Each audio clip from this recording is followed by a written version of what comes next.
Bon, ben, après moult essais, je ne suis pas capable de porter cette partie-là. Donc, quand elle est pliée complètement, je n'arrive pas à la soulever. Et quand elle est ouverte comme ça, et que je veux la replier, je n'arrive pas à soulever cette partie. Il me manque pas grand-chose, mais il faut le faire à deux. J'ai trouvé le mode d'emploi qui était dans une petite boîte et il est bien stipulé que elle s'ouvre et se ferme à deux. Donc bon, c'est pas grave parce que là, quand elle est comme ça, c'est vraiment mais trop choupinou quoi. Voilà. Donc il faut imaginer que quand je ferai des expositions, je vais me retrouver de ce côté-là avec voilà avec une partie donc en cabane et ici je ferai mon stand. Je ferai voilà mon échoppe ici. Comme ça j'aurai cette petite partie là en cabane que je vais habiller avec voilà je vais carrément lui faire un costume médiéval avec des rideaux pam pam pam que je pourrais donc fermer et ouvrir.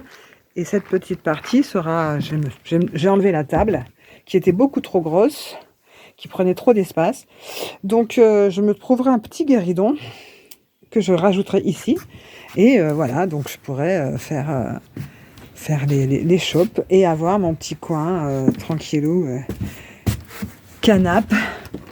C'est trop bien. J'ai rajouté des petits zigouigouis ici là pour tenir le toit en cas de vent. Mais sinon, voilà, c'est très solide. Cette partie-là, voilà. En fait, il me faut juste un petit coup de main pour dissocier les deux parties et pour refermer. Voilà. Enfin, voilà. Et puis et remonter les parois sur ce côté-là parce que il faut être à deux, quoi. Il faut tenir. Moi, vraiment, c'est une question de 5 minutes, quoi. Je demanderai aux alentours de l'aide contre un café. Voilà. Donc, j'ai mis. Donc j'ai viré tout le mobilier que j'ai mis dans une cave sans le détériorer. Et donc là, je ferai des housses beaucoup plus jolies ultérieurement. Et là, donc ce sont des coffres. Et j'ai réussi à rentrer tout mon matériel. Donc là, ce sont toutes mes laines et mes tissus, soie et dentelle, que j'ai mis dans des sacs dont j'ai retiré l'air et tout rentre là. C'est vraiment mes pile poil comme si c'était fait exprès. Donc j'emmène tout ce qui est laine feutrée puisque je dois donner un stage de Nuno Felting en avril en Bourgogne. Ça me fera balader encore. Dans cette partie-là, j'ai mis la machine à coudre et toutes sortes de choses. J'ai encore un coffre ici. Donc là, il y a toutes les laines pour faire les Oros et Dios.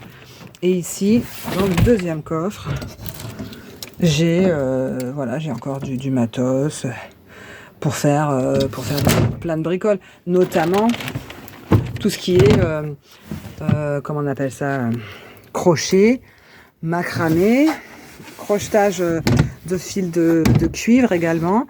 Enfin voilà, j'ai de quoi bricoler pendant mes heures perdues. Enfin bon, si j'en ai.